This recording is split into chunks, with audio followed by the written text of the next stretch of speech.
Hi, everybody. My name's Jason. I'm Caden. I'm Jaden. Hey, that's pretty good, Cubs.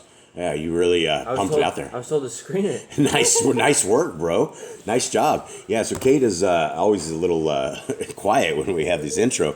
And I told Kate, hey, maybe you should close your laptop lid so it doesn't ricochet off. And so I think that was the kids pushing back, but I don't know. But anyway, good morning to all of you. We hope that you're having a wonderful day, and it is a preparation day, and it is a day that is the day before the Shabbat. And so, guys, tonight at sunset is when the new day begins and Shabbat begins. And so when the sun has gone, and then our Sabbath has officially begun. Now, gentlemen, what does it mean to have Sabbath? What does it mean to be a part of all this? Sabbath is a rest day for us. The day we do no work. It's the day we spend time with Yah. Uh-huh.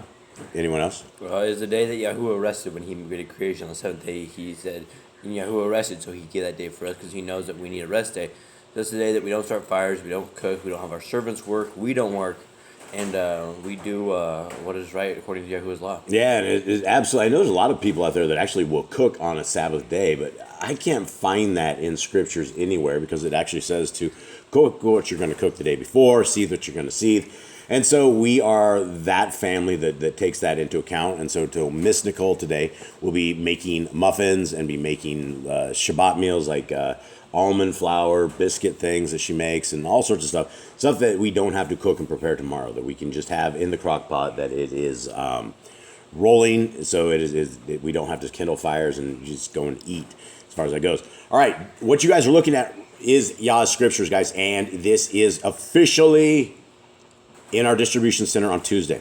And so Tuesday it will begin hopefully shipping out. I don't know if it might be Wednesday when it starts shipping out. Probably Wednesday when it's going to be shipping out, but we have everyone's orders in, so it will go flying out. And so for those of you who are looking for an update on Yah Scriptures, they are almost there. For anyone who doesn't know what Yah Scriptures is, number one is absolutely free of charge. You can go to yahscriptures.com, and there's under the downloads, there is the regular scriptures that it has the Tanakh, the Besorah. And also now you can get a separate PDF, which is the Apocrypha, which is everything that is in this book. Now, this book is a ministry to our prisoners, our brothers and sisters in chains. It was built specifically to get prisons into Bibles. And so for every scriptures that people are able to purchase, that we can get one of these into our brothers and sisters in chains. I should have said Bibles into prisons, not prisons into Bibles. Did I say prisons into Bibles? Mm-hmm. I am sorry. Nobody else caught that? No one else? No. Oh, okay. Well, thanks a lot, guys. Thanks for letting me roll with that. So we're trying to send Bibles into prisons, not prisons into Bibles. That's not good. It's one of these days. Okay, so this is that. Gentlemen, we are in the book of 2 Kings. It is chapter 13. A lot is happened. For those who do not know, that we're talking about two different countries, essentially. It's the same people, but it's 12 tribes that are comprised into the northern kingdom and the southern kingdom. The northern kingdom is called Israel or Yishrael, and it was the 10 kingdoms or the 10 tribes. And then you had Judah, and it was comprised of Judah and Benjamin. And this is basically the lineage of all of these guys.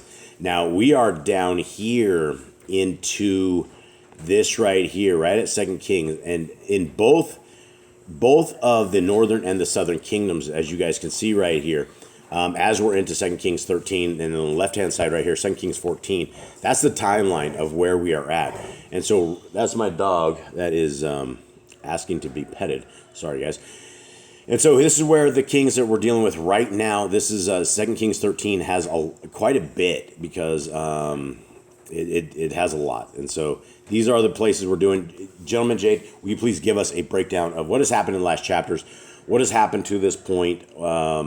Just the people that never listen to this stuff. What's going on right here? We've been on through king after king after king. They sin.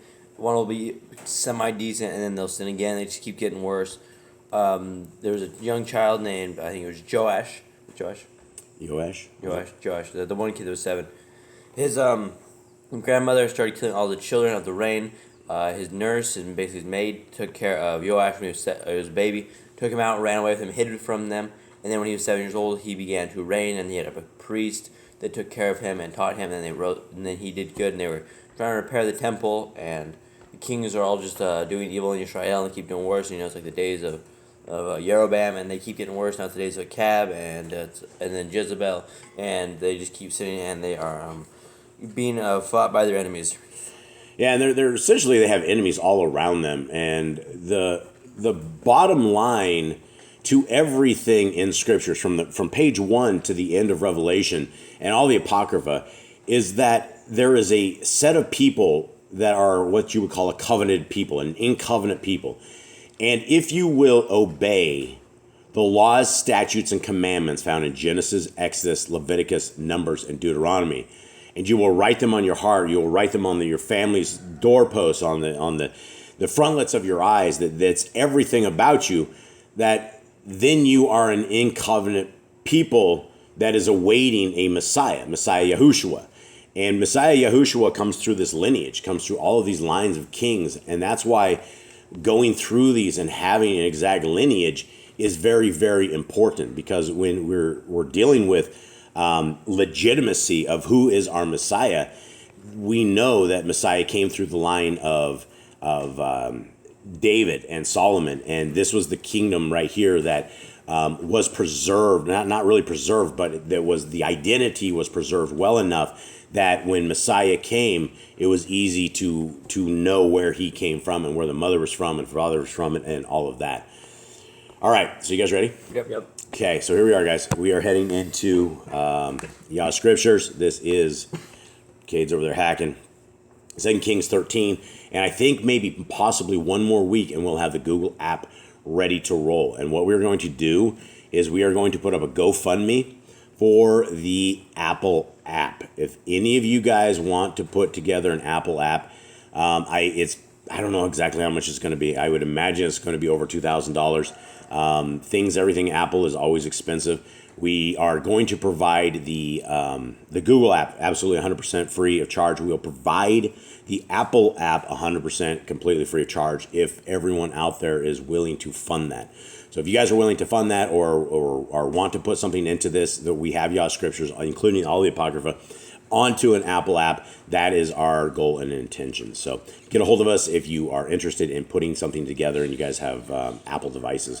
You can email me at jboss008@gmail.com. Okay, here we are, fellas.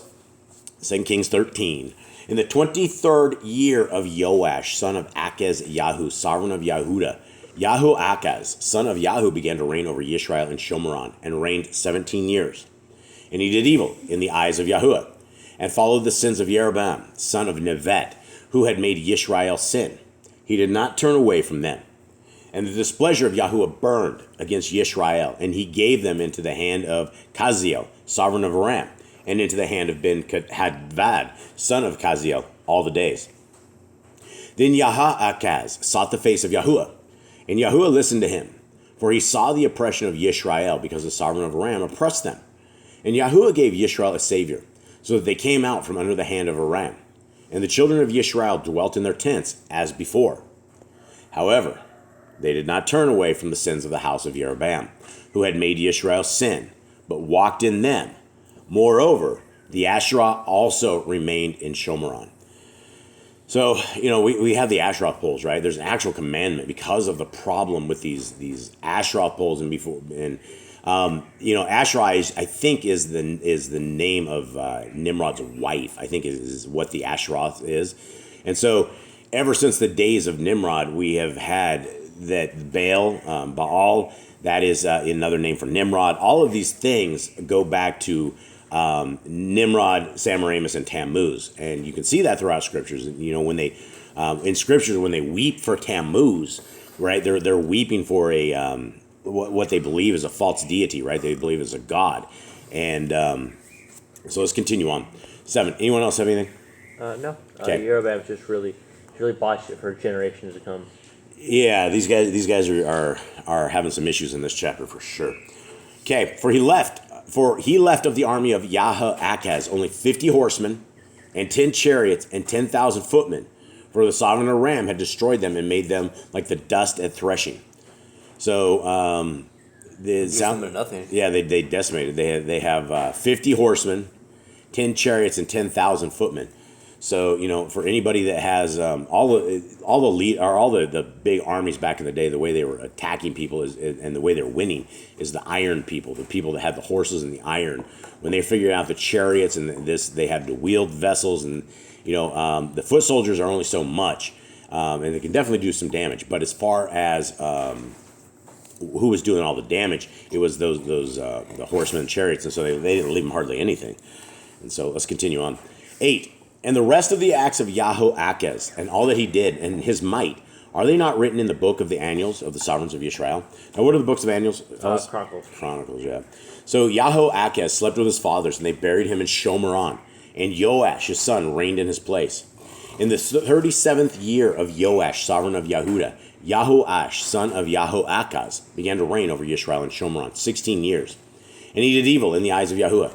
He did not turn away from all the sins of Jeroboam, son of Nevat, who had made Israel sin. He walked in it.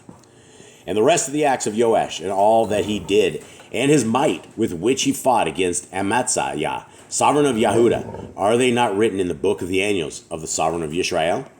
So Joash slept with his fathers, and Jeroboam sat on his throne, and Joash was buried in Shomeron with the sovereigns of Israel. And Elisha had become sick with the sickness in which he died. And Joash, the sovereign of Israel, came down to him and wept over his face and said, "O my father, the chariots of Israel and their horsemen." And Elisha said to him, "Take a bow and some arrows."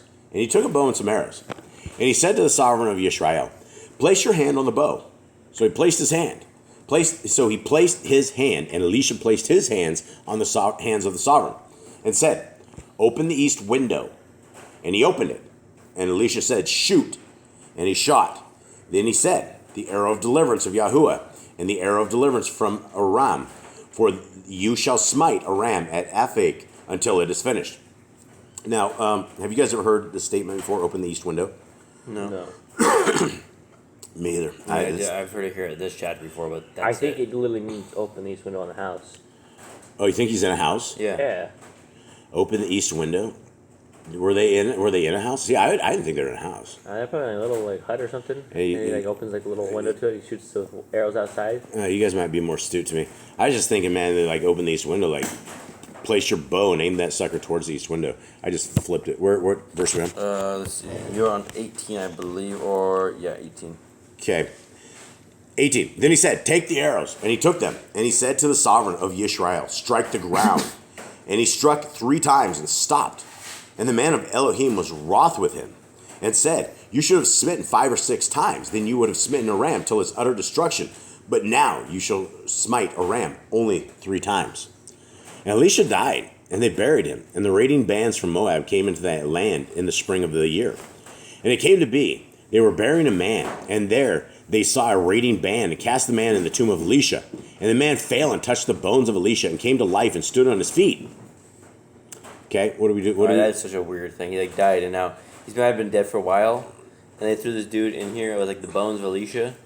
Yeah, and Elisha came to life. No, Elisha didn't come to life. That was Elisha. No, the man that got thrown in. Elisha's body had so much power that it just brought somebody back to life. Yeah, and Elisha didn't come back to life. That would be a little creepy too. Both of them coming back to life. That'd be. They both just a while. Hey, how's it going? Yeah, that would be crazy. Now, do you suppose this dude? Do you suppose he just fell over dead after that, or did he come back to life, and then he his dead body in there? Lived again? I don't know. Maybe it says. It doesn't. This is we don't have.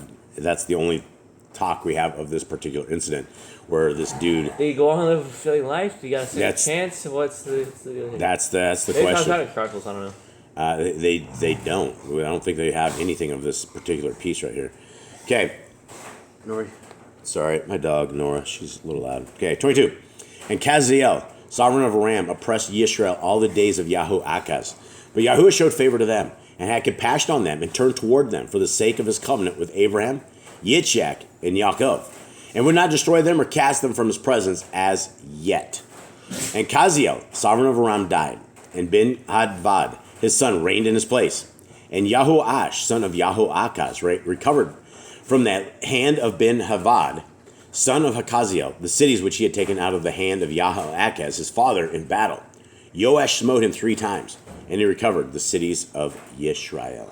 So Elisha is dead now. Elisha is dead. No more Elisha. He is dead. So those are the ends of those guys. All right. Anyone have anything else? It's a preparation day for guys. The Sabbath is a day of covenant. That is a day of obedience. When we are told in the 10 Commandments, the 4th commandment is to obey and to observe the Sabbath day. And the Sabbath day isn't whatever day you want to make it. It's not you can't. The Catholic Church changed it from 380. They changed it to another day. The man has no power to do this. And there are blessings if you guys will keep the Shabbat, but there's also curses if you don't. And part of the curses are the blessings you don't even know you get, right? That is the thing. Your body doesn't recover, you don't recover, and there's all of these blessings that we should have had, but we haven't been walking in covenant. And so hopefully you guys will take that covenant path, that you will walk with our Creator, that you will walk with His Son, that you will keep the Torah as frontlets between your eyes, and that you guys will see that kingdom to come. And I don't think it's going to be an easy day on Judgment Day. I don't think the kingdom is an easy thing to make. It seems from scriptures that it is very hard and that most don't make it. And so we want to be the minority, because the majority fall across that wide path of destruction that's talked about in the book of Matthew. So with that, we hope you guys have a wonderful day. Thank you all. Much love. We're out. All right, shalom. Shalom.